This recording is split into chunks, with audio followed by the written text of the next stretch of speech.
Ça y est, on est en direct. Je peux voir d'ailleurs, j'ai un truc dans la dent. Yes. Bon, bah du coup, j'aurais dû garder ça pour quand on est devant tout le monde, mais tout le monde va bien. Tout le monde a passé un bon dimanche. Ouais, moi je suis un peu malade, alors je pense que ça peut pas être le Covid vu que je l'ai déjà eu. Mais je pense à je vais être une des 10 personnes au monde qui l'a attrapé 2 fois dans la même vague. Voilà. Ah oui, c'est clair. Oui, c'est vrai que c'est venu juste après ton livre Une année exemplaire. Ouais, parce que j'étais malade en août, moi, mais là, aujourd'hui, j'arrêtais pas de tousser, puis je me sentais vraiment pas bien. Et j'ai commencé à me dire, oh, non, pas encore, pas encore la Covid. Mais je pense pas, ça ressemble pas, ça ressemble pas au Covid. Yes. Bon, je propose qu'on commence tranquillement par une petite présentation. Et si ça vous embête pas, je vais faire vos présentations. Ah oui, vas-y. Là, on est déjà en direct. On est déjà, on est en direct. Ah, c'est bien de le dire. Je suis en train de me curer. Alors, justement, on est arrivé en direct, pile au moment où tu disais, mais en plus, il a le cul sale, mon chat. Merde. Ah bah d'accord, en plus, je crois que c'est ton premier mot sur Twitch. Il y avait tous les trucs horribles. Je me suis curé une dent, je me suis curé le nez. Bon, bah, en plus, parce que avec l'iPad, ça fait la vidéo, elle est un peu par en dessous, puis comme j'ai des grosses narines, c'est vraiment. Donc, je suis obligée de faire comme ça. On va vraiment se voir du meilleur angle, quoi. Ah, ça, c'est horrible. J'oublie à chaque fois qu'il faut que je prenne mon portable et pas mon iPad. Mais le week-end, je ramène pas mon ordi à la maison. Bref, c'est du tout intéressant. Mais... Bon, mais j'espère que vous avez passé un bon week-end, en tout cas. Bah ouais, écoute, oui. Puis le petit festival, ça roule. Bah tiens, j'ai mis un petit chat. C'est le chat de la Du coup, je vais commencer par donner le sujet qui nous intéresse aujourd'hui. On est tous ensemble là pour parler pas de chat, mais d'auto-édition. On va se poser la question, pourquoi choisir l'auto-édition? Est-ce que c'est viable? Quelle charge de travail ça représente? Et du coup, pour se poser ces questions, on sera avec Yatou. Yatou, tu as sorti Génération Mal Logée chez 12 bis, et Mademoiselle chez Delcourt, ou encore Sacha chez Vent d'Ouest. Et puis tu tournes vers le financement participatif pour auto-éditer Erika. Qu'est-ce que tu fais? Erika et le prince en détresse. Les princes. Qui du coup est un carton, hein, si je ne me trompe pas. Là, tu as le tome 2 qui vient d'être financé, j'ai vu, avec 5000 préventes. Ouais. C'est énorme. Mais je sais pas si vous m'entendez là, vous m'entendez? On t'entend très bien. Oui, ok, d'accord, c'est bon. J'ai eu un doute. Du coup, c'est plutôt une dinguerie. Ça présage plutôt bien. Enfin, déjà, le succès du tome 1, ça a dû être pas mal encourageant. Est-ce que le tome 2 marche mieux que le premier ou aussi bien? Je sais plus en fait les chiffres, tome 1, tome 2. En tout, pour le crowdfunding du tome 2, il y en a eu 5000, ce qui est énorme en fait par rapport au tome 1. Le tome 1, il y avait eu 2800 précommandes. Déjà, le tome 1, je m'attendais pas à autant, vraiment. Mon objectif de base, c'était 500 exemplaires, d'arriver au moins à 500 exemplaires pour pouvoir l'imprimer. Et là, avec le tome 2, je m'étais même pas imaginé atteindre un tel chiffre. 5000 exemplaires, c'est vraiment énorme. Après, je sais plus combien exactement de tome 1, de tome 2, parce que comme on pouvait acheter les deux pendant la campagne, je sais plus trop la quantité des deux. Mais, ça marche. Et du coup, on est aussi avec Lisa Mandel. Lisa Mandel, pour le coup, alors tu commences, si je dis pas de bêtises, avec Nini Patalo dans Chou. Ouais. Qui est ensuite adapté en dessin animé. Tu sors des livres jeunesse ou pas, d'ailleurs, chez Milan, Delcourt, Gallimard, Casterman. Depuis 2009, tu dessines HP, qui est une série sur le milieu de la psychiatrie, vue du côté des soignants. Ouais. Si je me trompe pas. Ça sort chez l'association. Tu as La Famille Mifa qui est prépubliée sur les blogs du Monde.fr et publié ensuite chez Glénat. Et là, du coup, en 2019-2020, tu prépublies sur Instagram Une année exemplaire et ça fait l'objet d'un financement participatif. Tout à fait. Qui est du coup sorti là, dans l'été, si je dis pas de bêtises. Il est sorti en septembre. Il a commencé à être livré. Il a été effectivement livré chez moi en août, mais j'avais le Covid. J'ai pas voulu infecter mes lecteurs. Oui. Donc il a commencé à être livré mi-septembre. Ouais. D'accord. Et pour le coup, alors le financement participatif, d'une année exemplaire. Est-ce que ça a bien marché déjà? Est-ce que ça a transformé Alors, moi, j'ai pas. En fait, quand j'ai lancé le financement participatif, je l'ai lancé un peu sur un coup de tête et j'avais plus tellement de présence sur les réseaux sociaux à ce moment-là puisque j'avais quitté le blog du Monde. Enfin, je me voyais pas faire une pub sur le blog du Monde de toute façon. Et j'avais plus de blog. J'avais effectivement Instagram. Je m'étais inscrite, mais je n'y allais pas. Donc j'avais 1700 followers, juste des gens qui connaissaient mon travail, mais je ne postais jamais. Et donc j'ai commencé mon crowdfunding avec peu de followers en fait. Donc la première salve, si on veut, était suffisante pour que je puisse lancer l'album, mais c'était pas non plus.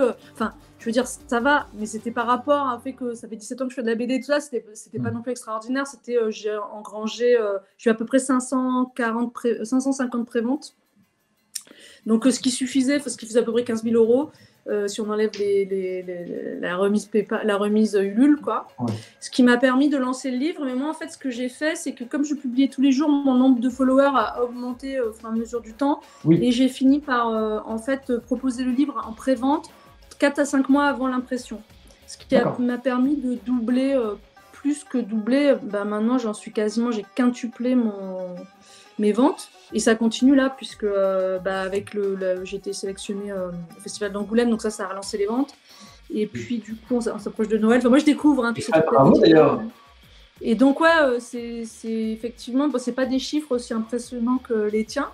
Mais oui, pour moi, je trouve ça parfait. Enfin, je veux dire, je suis hyper contente au niveau retour sur investissement, on va dire, de ce projet. Après, c'est vrai que c'est un boulot énorme. Ouais. Aussi, ce qui est intéressant, c'est que c'était un peu aussi le prototype d'un projet dont on parlera peut-être en seconde partie, mais la maison d'édition exemplaire, qui est une maison d'édition un petit peu particulière, parce que justement, on est en train de parler de se priver des maisons d'édition, et du coup, on va pas tout de suite rebondir sur l'après, qui au final est une maison d'édition. Oui. Du coup, justement, moi, je l'ai fait, c'est vrai, avec une petite idée, on va développer, mais je l'ai fait pas totalement innocemment, ce projet, avec une idée que j'avais depuis plusieurs années. D'ailleurs, j'avais oublié que je l'avais depuis plusieurs années. C'est des gens à qui j'en ai parlé qui m'ont dit « Ah, je me rappelle, il y a 5 ans, on devait prendre rendez-vous pour parler de ce projet de maison d'édition. » Donc moi, ça fait des années que je réfléchis en fait, depuis que je fais un blog, c'est-à-dire, j'avais commencé un blog dans les années 2000, 2005. Je me dis, mais il y a un truc à faire avec cette espèce d'audience incroyable qu'on peut avoir sur les réseaux sociaux. Mais à l'époque, c'était les débuts. La BD n'allait pas si mal. Au niveau des auteurs, c'était pas si précaire encore. Le monde n'était pas prêt, ni moi d'ailleurs. Et en fait, c'est vrai que quand j'ai lancé ce livre, c'était aussi l'idée de... D'ailleurs, je me suis forcée à pas avoir de distributeur, par exemple. Je voulais vraiment tout faire moi-même pour voir aussi les obstacles qui jonchent le parcours de la personne qui s'auto-édite et voir si on pouvait après... transformer cette réussite individuelle en éventuellement réussite collective. Mais c'est l'objet d'un autre chapitre de cette... Tout à fait. Et justement, je vais vous poser la même question là pour commencer. Qu'est-ce qui fait que après toutes les deux, en fait, vous avez une carrière sur le circuit traditionnel, on peut dire. Qu'est-ce qui fait que après plusieurs années sur le circuit traditionnel et dans des grandes maisons pour des livres qui ont finalement pas mal marché en plus, qu'est-ce qui fait qu'on se tourne soudainement vers l'auto-édition? Yatou, est-ce que tu veux nous en parler? Moi, c'est dû à... J'ai eu 2 problèmes. Alors, le problème numéro 1, en fait, pour donc ma BD actuelle en auto-édité, Erika, les princes en détresse, il y avait un éditeur qui était intéressé. C'est juste qu'en fait, il voulait le faire qu'en un seul tome.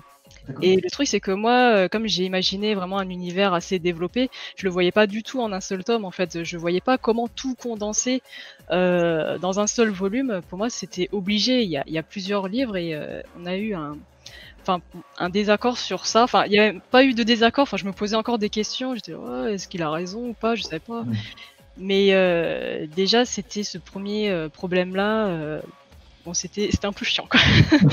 Parce que je voyais bien que il voulait pas prendre de risque en fait sur le fait d'éditer un livre sur une série. En fait, c'est clairement on prend beaucoup plus de risques à éditer une série qu'à faire un one shot en fait. Donc là, pour moi, c'était problématique. Et puis c'est peut-être plus risqué aussi de signer d'entrée de jeu pour une série, enfin pour un éditeur en tout cas. signer pour 3 livres alors que le premier volume n'est pas sorti. C'est toujours plus risqué que de dire on fait le 1 et puis on verra après, quoi. Mais ce qui est aussi pas satisfaisant peut-être pour toi. Ouais, et puis il y a aussi le risque qu'il peut arrêter la série à tout moment, en fait. Il peut très bien dire bon bah voilà, là on arrête et tu fais ta fin là tout de suite. Et là c'est un truc qui était inenvisageable pour moi, c'est pas possible en fait. J'ai déjà rencontré pas mal d'autrices et d'auteurs qui m'ont raconté qu'ils étaient obligés d'arrêter la série parce qu'on leur avait demandé, en fait, c'était imposé et je voyais vraiment la tristesse dans leurs yeux, ça m'a fait mal au cœur. Franchement. Oui. Donc toi, c'était plutôt un désaccord sur ce projet. Oui, ça c'était le premier problème. Ah oui. Le deuxième problème, c'est le côté financier en fait. Parce que moi, mon objectif principal, c'est vraiment de vivre que de la bande dessinée en fait. Parce qu'à la base, je suis illustratrice freelance et autrice de BD. Et je faisais les deux. Je pouvais pas faire l'un sans l'autre en fait. C'était pas possible, étant donné que les avaloirs était vraiment pas très conséquente pour pouvoir vivre que de la BD. Puis les pourcentages aussi sont pas très élevés. On commence à toucher son premier euro qu'à un certain seuil de livres vendus. Moi personnellement, j'ai jamais touché de droit d'auteur en fait. Donc c'était vivre que de la BD. Enfin pour moi, c'était pas possible. Dans mon cas, donc c'est pour ça que je me suis dirigée vers l'auto-édition en priant pour que ça marche. Alors du coup, tu es plutôt un désaccord sur un projet en gros, et puis une question. J'avais pas YouTube. Lisa, pour le coup, alors dis-moi si je me trompe, mais il me semble que les raisons financières, ça fait partie des raisons qui toi t'ont fait aussi quitter à un moment donné le circuit traditionnel. Est-ce que c'est un désaccord aussi un peu alors, moi, du système éditorial ou... Alors moi aussi, en fait, au départ c'était quand même expérimental. Je suis allée essayer. J'étais pas mal là où j'étais. Moi, il y a plein de raisons qui ont fait que j'ai eu envie de tenter autre chose, mais effectivement, en fait, moi je vis plutôt correctement de mon travail puisque ça fait 17 ans que je fais que de la BD, hein, quasiment. Quand je réponds à des commandes de dessin de presse et tout ça, c'est vraiment la cerise sur le gâteau parce que le projet m'intéresse ou que voilà, j'ai du temps à ce moment-là, ce qui arrive rarement. Mais globalement, j'ai vécu que de la BD moi tout le temps. Après, est-ce que je peux glisser une petite question avant de te laisser continuer?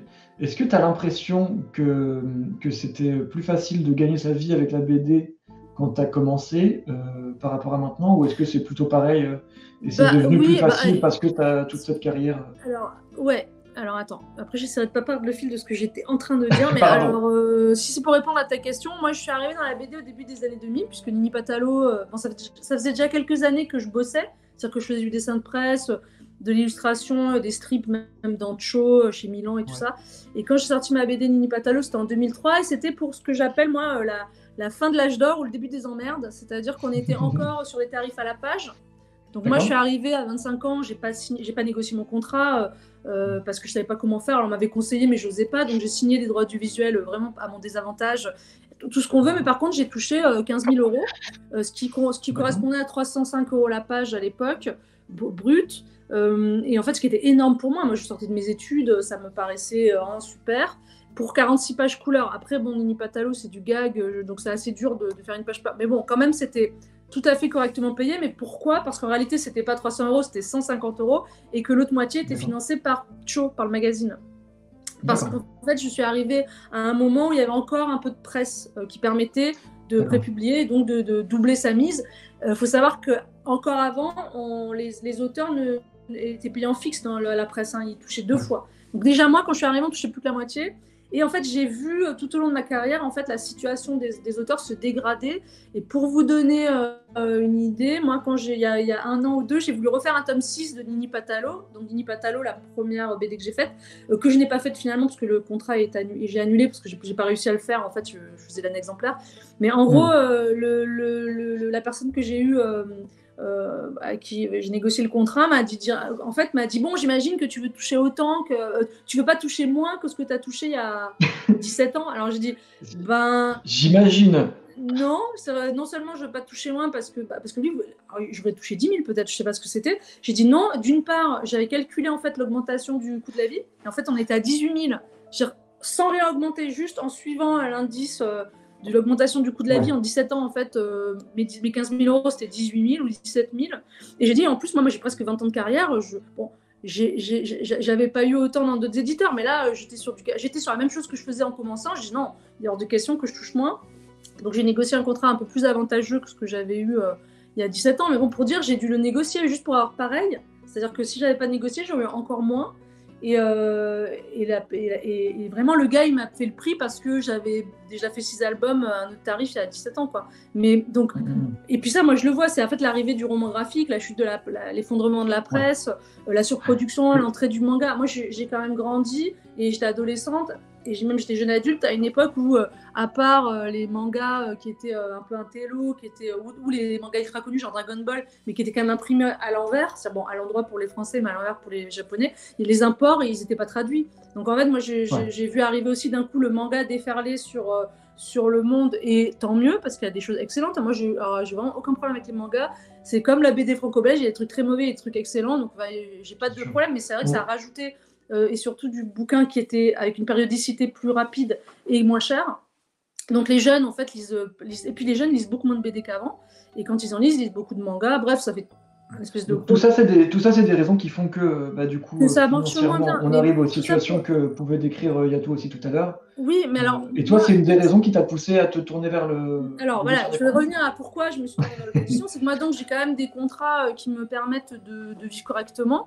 Maintenant, je ne vends pas assez, c'est-à-dire que je ne suis pas une grosse vendeuse. Je ne vends pas assez pour rembourser mes avances sur droit. Donc, moi, je touche des avances sur droit très correctes par rapport, moins bonnes que certains, mais bien meilleures que d'autres.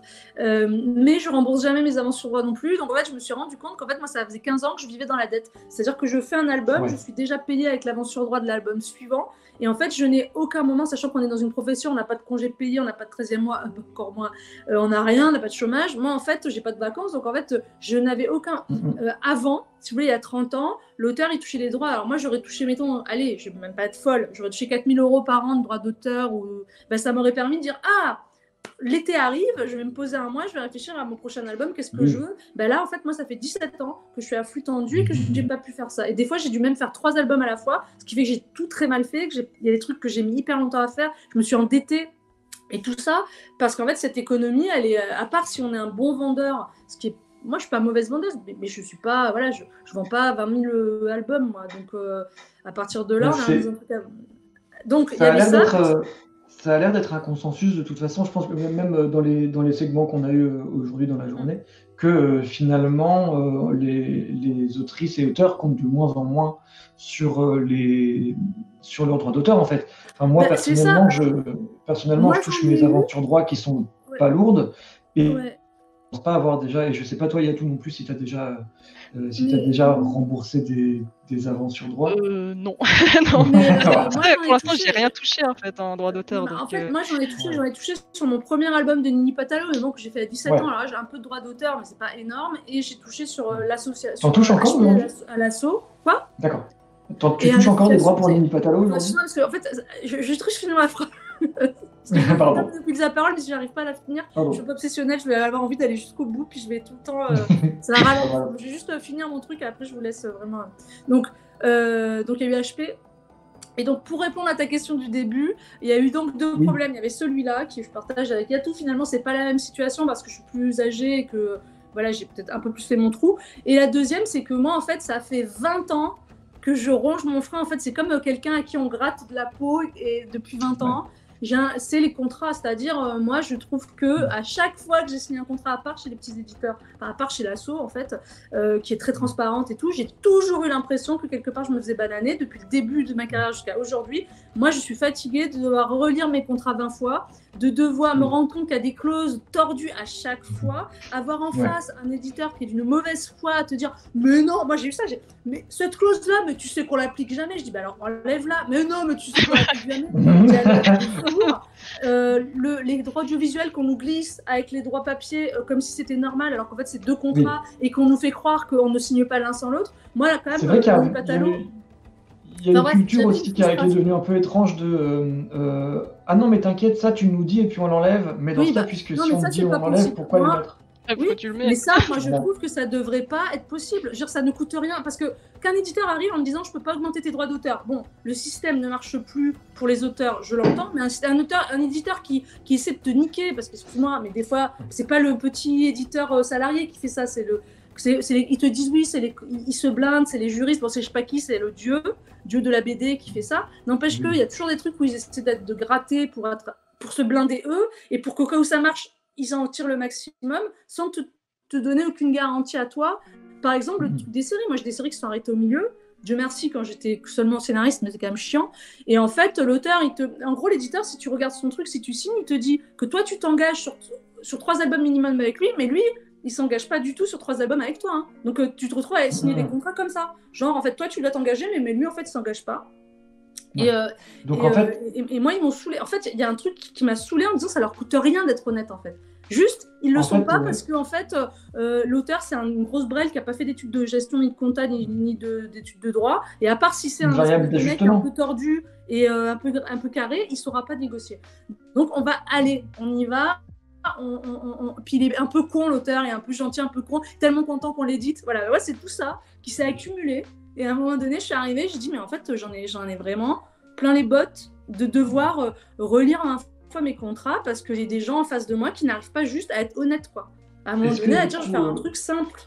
Voilà. Est-ce que du coup, globalement, c'est un ras-le-bol d'un certain nombre de pratiques que pratiquent les éditeurs traditionnels, les plus gros éditeurs? Ça sent le ras-le-bol. Ça sent le ras-le-bol. T'as la même impression, du coup, il y a tout... Ouais. T'as eu aussi ce genre de... Oui, en fait, moi, concernant comment on appelle ça, les contrats, moi je suis vraiment trop nulle pour négocier. Moi je crois que j'ai jamais négocié, enfin j'ai dû demander des petits trucs et tout, mais ouais, pour le premier contrat que j'ai signé, j'ai vraiment signé comme ça parce que je comprenais pas. En fait, j'avais beau lire 30 fois, je comprenais pas trop qu'est-ce qui était marqué, je faisais un peu confiance. Et là pour les autres contrats, là pour le coup, j'ai demandé au SNAC un peu d'aide. SNAC qui est le syndicat des auteurs, et heureusement qu'ils étaient là parce qu'il y avait des trucs j'aurais jamais vu en fait, même des trucs énormes, genre j'ai failli signer un contrat d'édition qui n'en était pas un en fait, c'était un contrat pour romancier, il y avait pas du tout d'image là-dedans, je crois qu'il s'était trompé mais on dirait qu'il s'était trompé volontairement. Enfin bon, heureusement qu'on me l'a dit, ouais non mais tu vas pas signer le bon contrat là, en fait, faut que Après, c'est pas de la victime. Moi, je suis contre la victimisation. Je veux dire, l'auteur, c'est aussi une branque. Enfin, pour moi, l'auteur, moi, en tant qu'autrice, je vais pas parler de tous les auteurs parce qu'il y en a qui sont tout à fait, comment on dit, diligents et qui sont tout à fait responsables. Moi, j'en fais pas partie. Moi, je me blâme moi-même, mais en même temps, j'ai pas appris à lire mes contrats. Mais en même temps, je me dis, il y a de l'abus, c'est de l'abus de confiance. En fait, c'est de l'abus de confiance en permanence. Et l'auteur ne sait pas dire. En fait, aussi, il y a beaucoup de.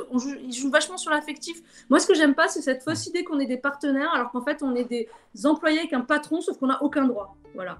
On n'a pas le salariat, on n'a pas le CDI, mais en vérité, on est assujetti à notre éditeur, comme un employé à son patron. La sécurité de l'emploi en moins, le chômage en moins et le SMIC en moins. C'est intéressant ce que tu dis sur le rapport un peu affectif entre éditeur et auteur, parce que c'est quelque chose qui est même, c'est non seulement un ressenti de notre part à nous, les auteurs avec un grand A, les auteuristes, c'est aussi quelque chose qui est écrit noir sur blanc en fait dans le rapport Racine. C'est-à-dire que cette espèce de relation, moi il y a quelque chose que je constate aussi pas mal ces dernières années.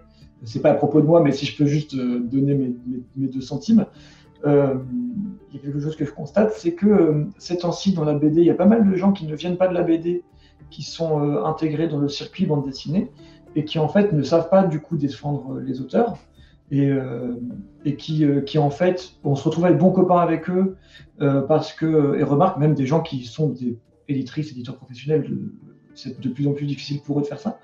Ils se retrouvent à être des copains, on a l'impression d'être dans une grande famille, etc. Et au final, il y a un grand patron au-dessus qui ne débloque pas les fonds. Et on se retrouve à se partager, une gamelle à plusieurs éditeurs qui pour le coup, n'est pas suffisante. Mais moi, j'ai été directrice de collection chez Casterman. J'ai vu, bon, après, on n'était pas salariés, mais j'ai vu comment ça se passe. En fait, ils te font signer un contrat en disant que toi, tu ne dois pas négocier, tu ne dois pas parler d'argent avec les auteurs de BD. Tu ne dois pas négocier les contrats avec eux. Donc, toi, tu arrives en tant que directeur de collection. Moi, je disais aux gens que tout le monde était payé pareil. De toute façon, moi, quand j'ai fait un livre dans ma collection, j'ai touché la même chose qui n'était pas énorme. Et j'étais payé pareil que tout le monde. Mais en fait, je leur ai dit, voilà, ça c'est le minimum que tu peux demander, malheureusement. Mais on se retrouve aussi parce que c'est segmenté. L'éditeur salarié, c'est pas lui qui a les cordons de la bourse. Mais moi, ce que j'apprécie pas, et là, il y a des auteurs qui me l'ont dit, c'est qu'une autrice chez la même éditrice, enfin, là, je parle de femme, on va dire l'auteur chez le même éditeur, il va se rendre compte un jour que un autre copain, un confrère, a touché plus que lui pour le même genre de projet, vendu pareil, enfin avec la même... et il se rend compte... Et de façon peut-être injustifiable, parce que c'est des projets qui vont se vendre de façon assez... Parce que les gens négocient, mais non, parce que tu as des gens qui négocient, et tu as des gens qui négocient pas. Et en fait, on te demande de savoir te vendre, on te l'enseigne jamais à l'école. Moi, ça, j'en vois un petit peu aussi aux études. Alors justement, ça, c'est très dur, ça. Justement, c'est quelque chose que les gens sont en train de dire, je voulais le relever dans le chat, là, sur Twitch. Il y a plusieurs personnes qui disent que c'est quelque chose qui manque. Il y a Talma Pandora là, qui nous dit que c'est quelque chose qui manque en école de BD, ou même en Master 2. Ils n'ont toujours pas eu le droit pour des contrats ou quoi que ce soit. Mais c'est quoi ces écoles? Mais moi, je vais là vraiment... Maintenant, je sais pas, en fait, moi, j'ai 20 ans de colla. Mais c'est quoi ces écoles qui te préparent soi-disant à être l'élite de je sais pas quoi, de mes fesses, d'illustrateur, auteur de BD? Non, mais on est là, ouais, gna gna gna, et qui t'apprennent pas à t'en sortir. C'est comme lancer quelqu'un dans le grand bain sans bouée qui sait pas nager en lui disant mais si, t'es capable d'aller là. Enfin, t'es le meilleur nageur, quoi. Non, mais je sais pas, à un moment donné, ça fait partie... Je veux dire, c'est un mensonge de nous faire croire que ça fait pas partie de notre boulot. Oui, notre boulot, c'est pas que se prendre la tête sur l'artistique et la créa, c'est aussi remplir ses déclarations d'impôts, c'est aussi savoir ce que c'est le net, le brut, la TVA, le frais réel et tout ça. C'est aussi savoir ne pas se faire entuber quand on y a un contrat. C'est aussi important que de savoir dessiner un bateau en perspective, quoi. Et voire même, c'est plus important. Je sais pas dessiner par exemple, je ne sais pas dessiner un bateau en perspective, ça ne m'a jamais empêché de bosser, alors que ne pas lire mes contrats, ça m'a foutu dans une mouise plusieurs fois, quoi. Et puis comment tu sais si ce que tu signes c'est bien, si c'est le bon à valoir, en fait? T'as pas de moyen de comparaison, tu peux pas comparer, en fait. Tu dis ah bon bah ok, d'accord, c'est ce montant-là. Il va dire si on me le propose, c'est que c'est le prix. Bah oui, voilà. Non, mais c'est que l'éditeur, il va te dire, l'éditeur, il va dire, mais toi, t'as fait 2 albums, combien t'as vendu? Ah ça, bah du coup, on peut te donner que ça. Enfin, c'est simple, hein, pour l'éditeur, il se base sur ce que t'as fait avant. C'est une variable d'ajustement, quoi. Et après, ça dépend. Et après, il y a des auteurs que j'appelle les auteurs vitrines, c'est-à-dire des auteurs qui ne vendent pas beaucoup, mais qui sont extrêmement...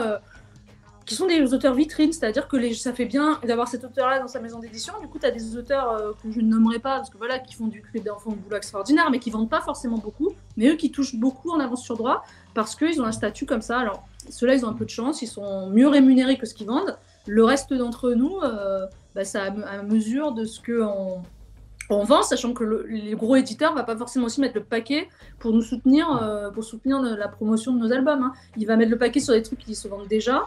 Et toi, tu arrives, si tu as du bol, ton truc il marche, et sinon il est oublié au bout de 10 jours, voilà, il est dans un coin d'une librairie, puis il va être au pilon dans 2 ans. Quoi.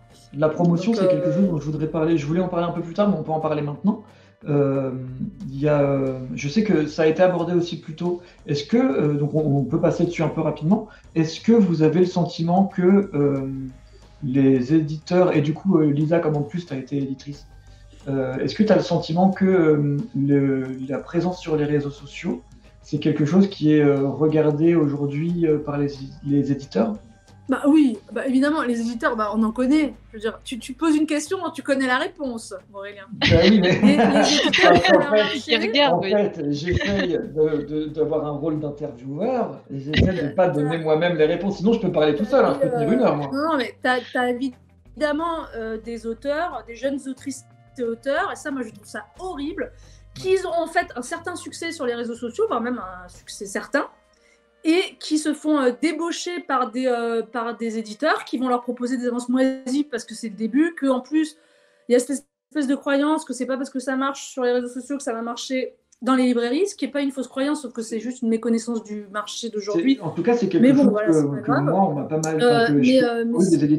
Mais tu te retrouves avec des auteurs qui sont tellement contents d'éditer leurs livres en papier, chez un vrai éditeur, qui se sentent... Et je peux comprendre, moi, c'est facile pour moi de dire ça. Je veux dire, quand j'avais 25 ans, j'aurais bavé par terre pour être édité chez n'importe qui, même si on m'avait pas proposé d'avance, je pense que je l'aurais fait.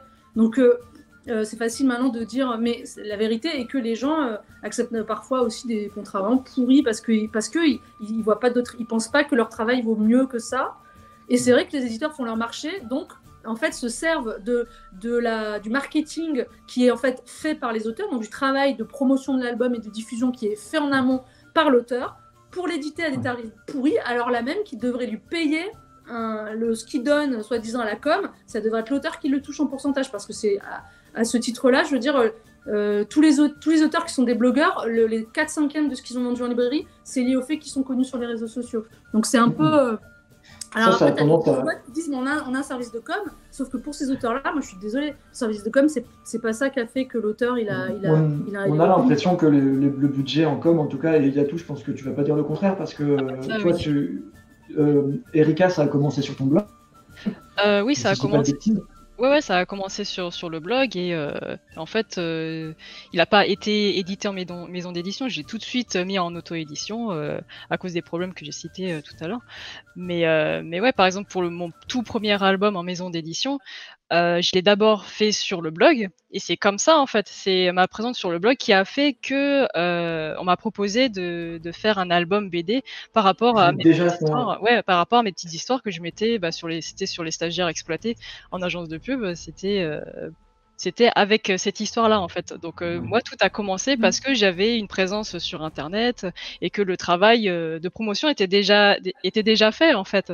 Donc ils avaient juste à le prendre et le mettre et puis l'imprimer. Mais c'est aussi à ce moment-là où je n'y connaissais rien du tout quoi. Je sais que pour le premier album, j'ai signé pour 8 000 € en fait et j'ai su des années plus tard que en fait c'est pas beaucoup en fait. Et encore c'est plus que ce que acceptent certains auteurs, hein. Je veux dire, en fait, oui, j'ai fait peur aussi, ouais. Pire, hein. Il y en a qui acceptent beaucoup moins, et je dis ah oui, quand même. Moi, j'ai même un peu honte de vous dire combien j'ai touché. Je sais qu'on en a parlé avec Lisa, mais oui, ça fait 3 ans que je suis auteur indépendant, du coup, parce que j'ai travaillé dans une petite maison d'édition jeunesse où j'étais salarié avant ça. Depuis 3 ans que je suis indépendant, sur 3 livres. Alors, il y a de la jeunesse, il y a un petit Leporello minuscule, mais sur 3 livres, je tape à peu près à 3 000 €. Ah oui. Pour les 3. D'accord. Et tu pouvais pas négocier? Il n'y a pas eu de négociation? J'en ai eu. C'est pour te dire à quel point, quand j'ai pu, en plus, il y en a eu. C'est-à-dire que c'est 3 000 € en bagarrant un peu, quoi. Ah oui, non, d'accord. Mais moi, je discute avec des gens aujourd'hui. Alors, la chance que j'ai eu moi, c'est que j'ai tout de suite bossé pour plusieurs maisons d'édition, mais c'était vraiment un concours de circonstances. Du coup, j'ai jamais été vraiment, comment on dit, dans de la famille, d'une seule famille. Mais heureusement, parce que moi, le nombre de fois où j'entends aussi cette espèce de conflit de loyauté qu'a l'auteur et qui est injustifié, en me disant ouais, je veux faire ça, mais j'ose pas. Par exemple, j'ose pas présenter mon projet à 4 éditeurs différents parce que s'ils le savent, je dis mais c'est normal. Je l'ai lu ça aussi, j'ai pensé à ça. Non, mais tu présentes à 4 éditeurs, à 10 éditeurs. Après, tu peux dire aux éditeurs, et en toute franchise, moi j'adorerais le faire chez toi, mais machin, il m'a proposé le double. Alors, qu'est-ce qu'on fait? Je veux dire, après, et eux, ils le savent. En plus, les éditeurs, ils n'en ont rien à foutre. Ils savent que c'est le jeu. Mais alors, il n'y a que l'auteur que ça empêche de dormir, de se dire, oh là là, si machin, il apprend que. Moi, j'avais une clause en fait, qui m'interdisait de proposer mon œuvre suivante à. Oui, c'est la clause de préférence. Ouais, et je savais pas qu'en fait qu'on pouvait faire sauter ce truc. Donc, bien sûr, j'ai signé avec cette clause-là. Ça se comprend au sein d'une série, mais je trouve que ça fait pas forcément sens pour l'intégralité de ce que tu fais. Et ça, pour le coup, alors moi, je sais que ça me choque pas tellement, et je sais qu'en plus, justement, ça choque plus les auteurs. Enfin, ça inquiète plus les auteurs que les éditeurs, parce que moi, ça m'est arrivé de défendre des projets, et puis qu'on me pose la question, justement, est-ce que tu as envoyé à quelqu'un? Ah, tu as envoyé dans telle maison. T'as envoyé à qui? À telle personne, bah, c'est quelqu'un que je connais en plus, t'as eu raison, etc. Donc je sais que ça gêne pas. J'aimerais bien transitionner un petit peu, on a déjà passé pas mal de temps sur notre amour pour l'édition traditionnelle. J'aimerais bien basculer sur un truc un peu plus pragmatique quand on s'auto-édite, parce que du coup le sujet c'est que toutes les deux, à un moment donné, vous avez dit je vais éditer mon livre seul. qu'est-ce que ça représente en fait en termes simplement de technique. Par exemple, je sais qu'il y a plusieurs plateformes. Il y a KissKissBankBank, Ulule, Kickstarter, etc. Toutes les deux, vous êtes passées par Ulule, si je dis pas de bêtises. Ouais. Est-ce que, Yatou, par exemple, est-ce que tu as été assisté d'un certain côté chez Ulule, ou est-ce que vraiment tu es lâché complètement dans le grand bain en mode débrouille-toi, imprime 5000 livres, go. Ah non, il y a quelqu'un qui nous suit en fait tout au long de la campagne. Si on a des questions, qui nous donne des conseils sur la campagne, comment on pourrait améliorer la page de présentation, tout ça. Et sur le site Ulule, il propose aussi des prestataires pour faire les goodies, pour autre chose, je sais plus trop. Mais ouais, il te lâche pas non plus comme ça. C'est toi qui as le plus gros du taf, mais t'as quelqu'un quand même qui te suit en fait à côté. Mais c'est plutôt rassurant parce que c'est quelqu'un qui est plutôt disponible. Dès que tu as une question, tu es en stress et tout, tu es en pleine campagne, tu sais que tu auras un retour assez rapidement. Mais après, oui, t'as le plus gros travail. Le plus gros travail vient après avec tout ce qu'il faut faire pour l'après-campagne, les goodies, l'impression, la maquette. T'as toute la communication. Enfin, en fait, t'as énormément de choses à faire. C'est tellement conséquent. En fait, on s'imagine pas hein, quand on regarde une campagne Ulule et tout. Quand on reçoit le livre, on s'imagine pas tout le travail qu'il y a eu derrière. Ça a demandé tellement de temps. Moi, par exemple, pour le tome 2 d'Erika et les princes en détresse, là, il va sortir. Je prévois une parution papier pour le mois de mai de l'année prochaine. Et là, je sais que je vais pas chômer en fait, parce que la maquette, va pas se faire toute seule en fait. Il y a la maquette, faut parler aussi avec tous les différents prestataires pour les goodies. Il y a toute une logistique sur combien on en imprime. Il y a tellement de choses. Et la colorimétrie aussi, parce que tout le travail que fait l'éditeur, c'est nous qui le faisons en fait. Donc c'est un travail qui est à prendre en compte. Mais c'est vrai que il y a un petit suivi de Ulule, mais c'est toi qui prends en charge tout le travail derrière, non, quand même. Est-ce que ça veut dire, et ça pour le coup, encore une fois, je connais la réponse parce qu'on en a parlé avec Lisa, est-ce que ça veut dire aussi recevoir 3000 livres dans ton salon?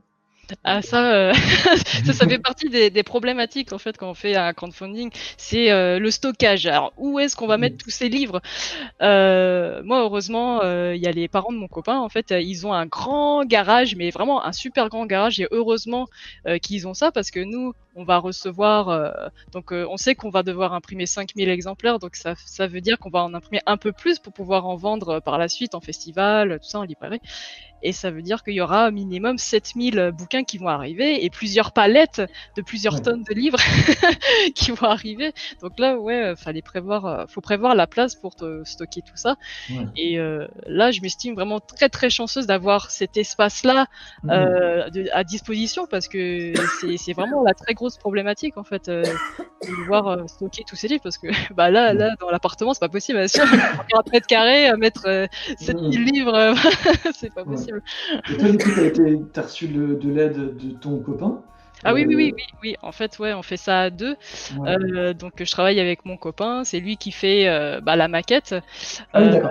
Ah oui, c'est lui qui a fait la maquette pour le tome 1, et du coup il va faire la maquette pour le tome 2, et c'est lui qui va être en relation avec l'imprimeur, qui va travailler avec les différents prestataires pour les goodies en fait, le pins, machin, tatouage éphémère, etc. Et c'est lui aussi qui va faire la logistique pour savoir combien on imprime de temps de choses. Et puis en fait, heureusement qu'on est deux à faire ça, parce que la charge de travail est tellement immense que en fait, s'il n'était pas là, en fait, je me serais pas lancée là-dedans. C'est pas possible en fait de faire ça toute seule pour d'aussi gros volume en fait. Donc heureusement qu'on peut faire ça à deux, parce que toute seule, je pense pas que j'aurais pu en fait. Je peux pas faire tout ça. Avec autant de casquettes. Lisa, est-ce que tu avais appréhendé ça, toi? Je sais que tu as reçu de l'aide notamment de ta sœur, si je dis pas de bêtises. Ouais, moi en fait, quand j'ai dit que je voulais m'auto-éditer, j'ai eu droit à 1 milliard de gens qui m'ont mis en garde. Qui m'ont dit que ça allait être cauchemardesque, que d'autres en étaient revenus. J'ai eu vraiment les Cassandres, et puis, pauvre folle. L'auto-édition, c'est un peu un truc qui traditionnellement on fait plutôt quand on est un jeune Naruto qui veut réussir, etc. Et qu'on s'auto-édite parce qu'on veut commencer à noircir du papier. Faire ça, votre démarche, elle est un peu différente, parce qu'il ne s'agit pas d'imprimer un truc à tout prix, il s'agit de faire tourner un livre avec les mêmes demandes que l'édition traditionnelle en fait. Moi, je partage le point de vue d'Yatou. C'est un constat hyper pragmatique. Hein. C'est impossible, en vérité, de faire un livre tout seul, à part si on veut dormir 2 heures par nuit et se faire un stress de ouf. Donc moi, en fait, je le savais en amont. Je l'ai su avant, donc j'ai fait hyper gaffe. J'ai fait j'ai demandé de l'aide.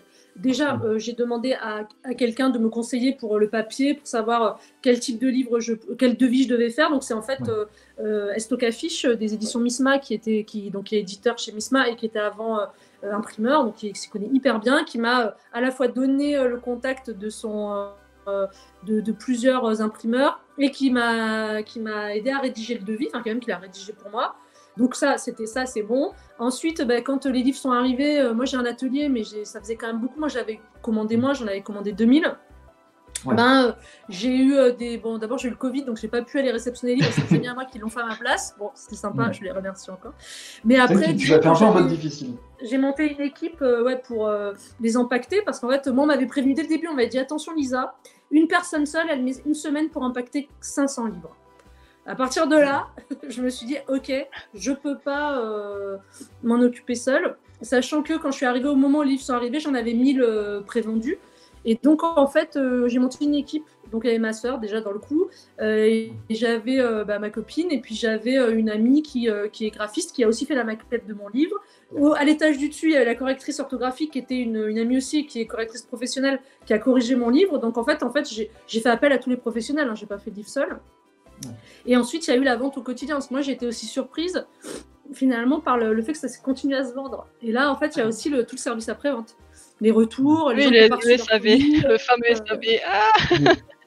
Horrible. Les gens qui disent j'ai pas reçu mon livre, alors on se rend compte qu'ils ont déménagé entre temps, puis ils avaient oublié de le mettre sur Ulule, ou c'est nous qui avons imprimé la liste trop vite. Moi, j'ai eu cette erreur-là. J'ai imprimé trop vite le Ulule. En fait, entre temps, il y a des gens qui ont changé d'adresse. Il y a ceux que juste ça se perd, parce que la poste en fait perd des livres parfois.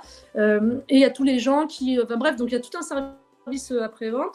Et là, récemment, je m'en sortais plus. Et donc, effectivement, là, j'ai embauché ma sœur pour faire tout ce qui est tout ce que fait ton copain, c'est-à-dire là c'est service après-vente et c'est les livraisons aux librairies. En fait, en gros, elle fait la distribution.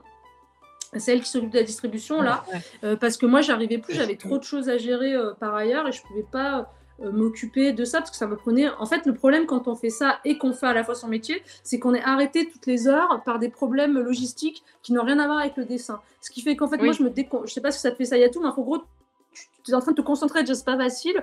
D'un coup tu vois tes mails, tu vois, faut que je réponde à ça, puis en fait ça te coupe. Et finalement tu perds du temps et de l'argent parce que c'est malgré tout c'est quand même de l'argent, notre temps, même si c'est pas beaucoup d'argent. Et du coup je me dis vaut mieux quelqu'un qui fait que ça. Moi ma petite sœur elle fait ça genre tous les jours pendant 3 heures, elle fait que ça et en fait elle est hyper efficace parce que c'est son job.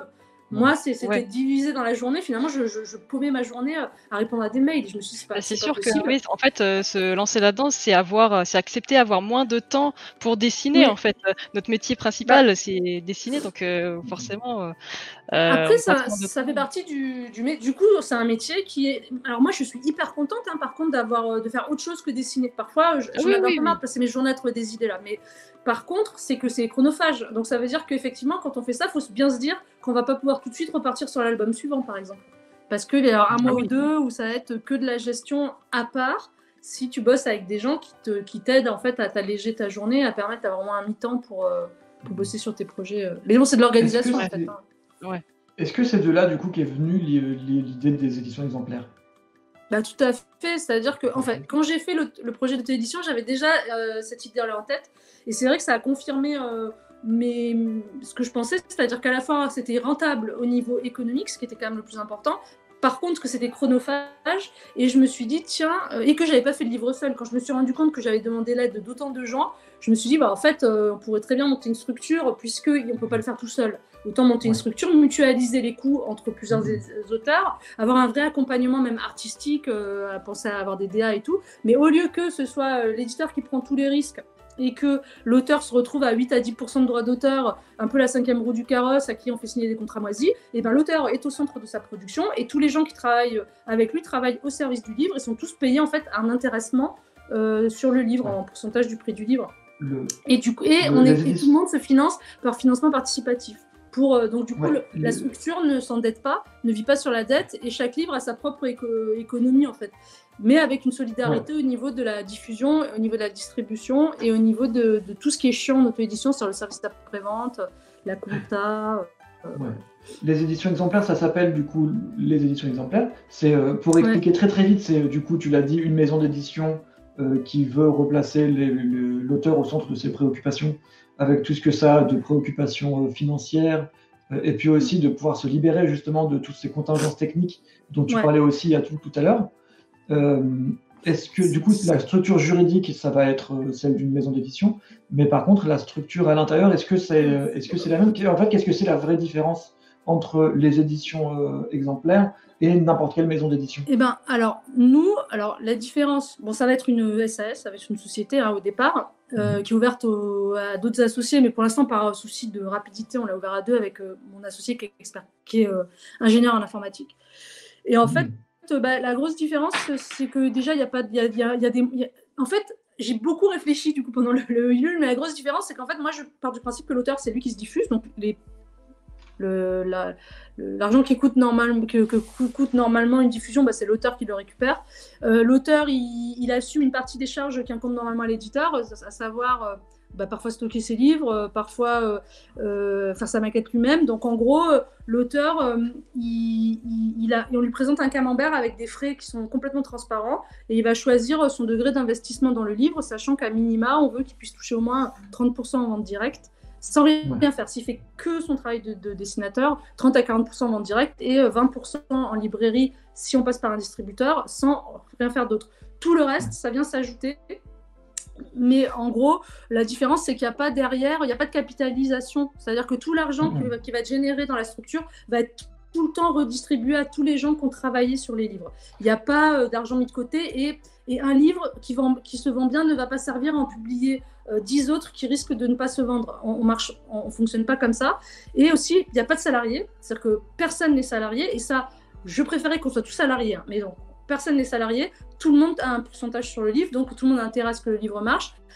Pour être plus concret, la différence, c'est que par exemple le maquettiste ou le graphiste va toucher un pourcentage du début à la fin de la vie du livre, c'est-à-dire que on va prendre le fixe qu'il aurait pris normalement, on va le diviser en mettant 1500 livres, et on va lui dire à partir de 1500 livres, tu vas continuer de toucher. Donc en fait, si on en vend moins, tu vas gagner moins que ce que tu aurais gagné en fixe. Si on en vend plus, tu en vas gagner plus. Et ça veut dire que tous les acteurs du livre, qui sont souvent aussi assez mal payés, et précaires aussi, ils vont pouvoir continuer de gagner de l'argent, et un livre qui va se vendre extrêmement bien va finalement profiter à tous les gens qui ont travaillé dessus, et on espère qu'il y aura des livres qui seront plus ou moins bien, et que du coup la même personne pourra à la fois avoir gagné plus d'argent avec un livre qui se sera très bien vendu, et un peu moins avec un livre qui aura eu moins de succès, sachant que le livre n'entre pas en production si le crowdfunding, si le financement participatif, les objectifs n'ont pas été atteints dans le financement participatif. Donc on ne lance pas des livres. En gros, si le livre ne trouve pas son public chez nous, ce sera avant de faire le livre, ce ne sera pas une fois qu'il est en librairie. D'accord. Voilà. Il y a quelques questions du coup que j'aimerais bien prendre là dans le chat. Du coup, je vais commencer par poser une question à Yatou. N'hésitez pas, du coup, c'est un peu le moment là pour poser des questions dans le chat. Une question, alors vous allez de toute façon toutes les deux pouvoir répondre à ça. J'avais par exemple une question sur les gens qui aident. Par exemple, Yatou, comment est-ce que ça fonctionne avec ton copain quand il t'aide? Est-ce que lui, donc j'imagine que c'est pas ton employé, mais est-ce qu'en revanche il a un boulot, c'est-à-dire qu'il est maquettiste sur les livres et il aide d'une certaine façon à la logistique, mais alors elle est où la frontière entre les moments où il aide? Est-ce qu'il est un peu rémunéré dessus? Comment ça se passe? En fait, il a un travail à côté, donc en fait, comment dire, il m'aide sur son temps libre, donc il fait comme il peut. Donc en fait, sur tout le tome 1, c'était un peu compliqué parce que en fait, il était employé, en fait, il était DA en agence. Et en fait, le temps libre, c'était le soir et le week-end seulement. Et c'était super, j'avoue, c'était vraiment assez hard parce que tous les temps libres, c'était consacré sur le livre. On était à fond dessus. Bon, là, c'est un peu plus simple parce qu'il s'est mis en freelance. Du coup, il continue de bosser en freelance, mais sur son temps libre, il continue de m'aider. Mais il fait partie de la société. Je l'ai fait rentrer dans la société. Il est directeur général. Ah, allez. D'accord. Donc, il a quand même été intégré. Il a commencé par être juste. Ça a commencé par être juste une aide bénévole d'un membre de la famille proche, etc. Et maintenant, en revanche, il a un rôle plus juridique. Là, il a un statut juridique, ce qui fait que c'est beaucoup plus simple en fait. Si j'ai des frais en fait qui concernent le livre, par exemple aller en festival, payer des trucs, payer le stand, je sais que tous ces frais à lui, ce sera payé par la société en fait. Du coup, j'ai pas dit, mais j'ai monté une société, une SAS aussi, comme les éditions exemplaires, pour pouvoir pouvoir travailler en maison d'édition, en auto-édition, pardon. En auto-édition, mais vraiment avec une structure derrière pour pouvoir gérer tout ça. Il fallait une structure, heureusement qu'il y avait une structure, heureusement que j'ai trouvé un comptable qui savait comment gérer ça. D'ailleurs, on a le même, Lisa Mandel. C'est l'amoureux des blogueurs et des auteurs. Moi, j'aimerais bien passer chez lui aussi parce qu'il me faut quelqu'un. C'est plutôt vas-y. Là, il y a des conseils. Ouais, mais en fait d'ailleurs il a beaucoup aidé à la conception au niveau comptable la viabilité comptable de notre projet parce que moi c'est marrant, c'était une leçon que j'avais apprise très jeune avant même de penser à faire des boîtes. On m'avait dit si tu montes un jour une boîte, il faut tout de suite travailler avec un comptable. C'est fou parce que depuis tout à l'heure, depuis le début, on parle du fait qu'on s'est pas mal fait entourlouper par des contrats avec des clauses un petit peu étranges et tout ça. Et en fait, finalement, notre émancipation, elle passe tout bêtement par trouver quelqu'un qui a la formation juridique et qui s'intéresse dans les auteurs pour nous épauler, quoi. Le fameux comptable. Oui, mais là, on est dans un rapport de partenariat, c'est-à-dire on paye quelqu'un qui va nous aider, enfin on paye, c'est même pas nous, c'est le livre paye.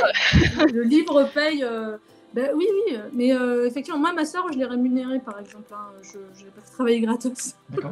Mais c'est vrai qu'après on est très flexible. Je sais que la question a été posée dans le chat, mais en fait c'est normal en fait que les membres de la famille et les proches nous aident s'ils le souhaitent évidemment. Mais oui.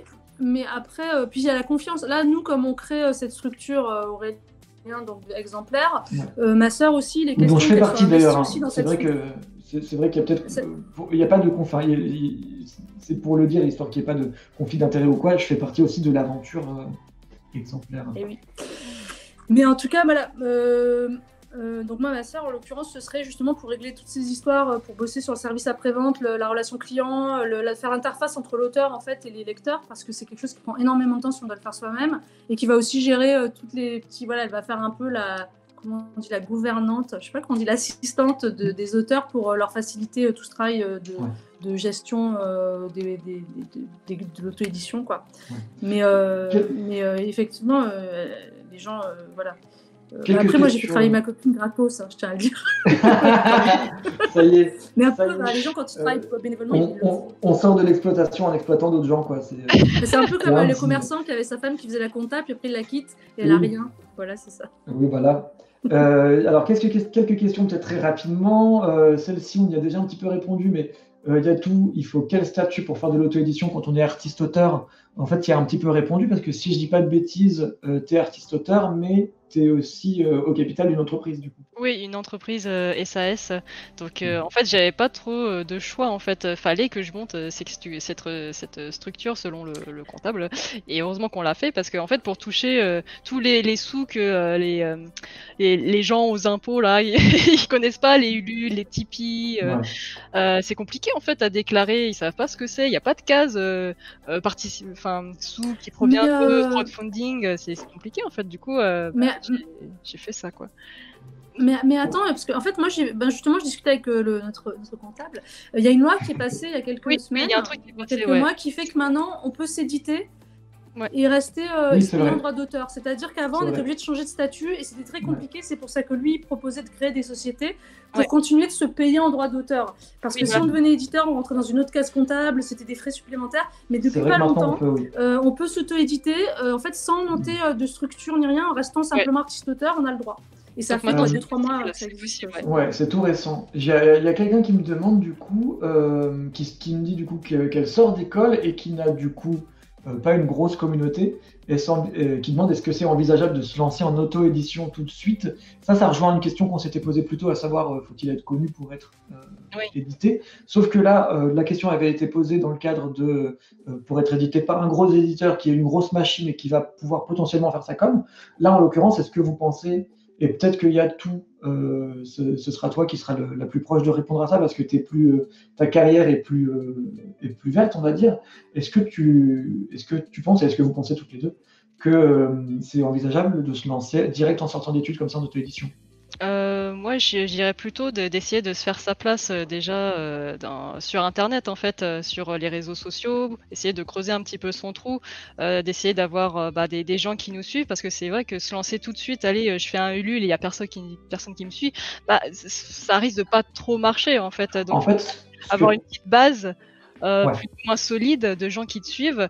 Après, je parle pas de forcément plein de monde, hein, mais c'est une petite base solide d'une communauté qui aime ce que tu fais, qui aime te suivre, en fait. En fait, je trouve ça hyper intéressant parce que traditionnellement, justement, l'auto-édition, c'est plus des petits objets, du fanzina et des choses comme ça qu'on fait directement en sortant d'études, justement, pour faire ses premières armes. Et en fait, ce que tu mets en évidence un peu, c'est que finalement, Instagram, ça devient un peu la nouvelle auto-édition. Ouais, en fait, j'ai remarqué qu'avec Instagram, déjà, on est beaucoup plus vu que sur Facebook, hein, j'ai l'impression, hein, avec leur algorithme chelou. Mais après, il faut se dépêcher parce que ça va bientôt être comme Facebook, Instagram, hein. Mais je pense qu'ils se rendent compte que là, il y a trop de gens qui s'en servent comme outil de promotion. À tous les coups, oui. ils vont un peu verrouiller, à mon avis. Ouais, Alors, peut-être c'est un autre truc qui va se créer, parce qu'en fait, c'est ça, Internet. Hein. Il faut être toujours à l'affût du nouvel Eldorado où on peut aller. ça peut mais être effectivement, un peu moi, fatigant, ouais. Toujours changer à chaque fois. Là, pour l'instant, c'est TikTok. Là, je me demande. Je suis. Mais Yatou, en tout cas, je suis exactement de l'avis de Yatou. Je pense que tu peux pas commencer en sortant de l'école à faire un Ulule si t'as pas une base de lecteurs. Donc en gros, ce que font d'ailleurs souvent les jeunes professionnels qui sortent de l'école, c'est créer effectivement des espaces sur les réseaux sociaux où on va commencer à feuilletonner, à produire des pages de BD régulièrement pour que en fait le public nous découvre et finisse par nous suivre. Puis quand on commence à avoir une petite communauté, c'est là où je pense qu'il est plus safe de se lancer, plutôt que quand on sort de nulle part. À part les copains et la famille, ça suffit pas pour vendre ça, pour ça suffit pas, faire une pré-vente. Je vais couper court parce qu'il est 20h et du coup, ça va être l'heure de la prochaine émission. Est-ce que vous avez peut-être juste un petit mot que vous voulez dire à la fin? Je sais qu'on n'a pas pu prendre toutes les questions parce qu'on s'est un peu attardé sur des questions. Mais en fait, on a brassé plein de questions qui demandaient pas mal d'explications, quoi. Donc, est-ce que vous avez peut-être juste un petit mot, que ce soit des livres que vous voulez promouvoir ou un espoir que vous avez pour le monde de la bande dessinée, quelque chose avant de partir? Je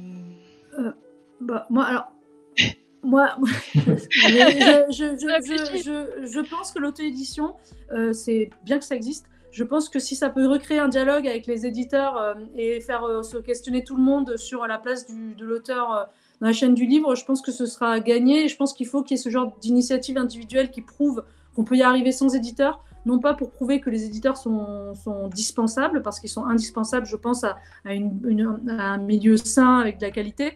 Après, c'est de voir qu'il faut repenser notre statut là-dedans, quoi. Et tant que ça peut faire réfléchir, moi, je pense qu'on va vers du mieux parce qu'on s'autonomise et que ça peut être que positif. C'est plutôt un discours d'espoir. Et il y a tout, du coup. Ouais, moi, je rejoins un petit peu ce qu'a dit aussi Lisa, c'est que en fait, l'auto-édition, c'est pas être contre les éditeurs. En fait, c'est plutôt c'est une autre alternative en fait dans le milieu de l'édition. Donc c'est les deux en fait qui fonctionnent. C'est après à chacun de faire son choix. Parce que c'est vraiment du cas par cas, quoi. C'est pas, on peut pas dire à tout le monde, allez-y, soyez auto-édité ou allez-y en maison d'édition. Non, c'est ça. Chacun doit faire ses propres choix, en fait. Donc c'est pas l'un ou l'autre. Enfin, voilà.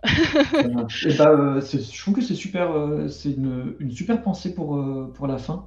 Lisa, tu veux Moi, je rajouter peut-être rajouterais quelque chose juste très très vite. Excusez-moi, je rajouterais juste quand même une petite pub. Une petite pub quand même, c'est que le Ulule pour Oui. le... Bon, ça a super bien marché, mais le Ulule pour les éditions exemplaires n'est pas terminé. Il se termine le 13 décembre. Donc si ça vous intéresse, que vous avez envie de soutenir le projet, qui est un projet vraiment d'équité et vraiment qu'il n'y a pas d'enrichissement personnel à la clé, c'est vraiment l'idée que tous les auteurs ensemble, on est plus forts et on peut réussir mieux et être mieux reconnus. Et ben, je vous invite à aller voir sur Ulule en tapant exemplaire au singulier, exemplaire édition, et voilà, et à lire. Vous verrez une petite vidéo et il y aura un texte un peu plus détaillé du projet. Voilà, donc si la démarche vous intéresse. Et en plus, Vous êtes ça veut bienvenus. dire, si tout va bien, un livre sur Fantôme Fâché cet été. Merci beaucoup, c'était vraiment super intéressant. C'était vraiment vachement bien. Et du coup, on va vous quitter, vous, mais on retrouve dans 2 minutes, très très vite là, on retrouve Lise et Fanny. Et c'est toujours moi qui vais présenter. Je vais les mettre en compétition pour un quiz franco-belge. Encore merci les filles. Et puis, Merci à toi. Bye et bye. puis très bonne soirée. Et bah oui, à bientôt. Salut. À Salut. bientôt. Salut.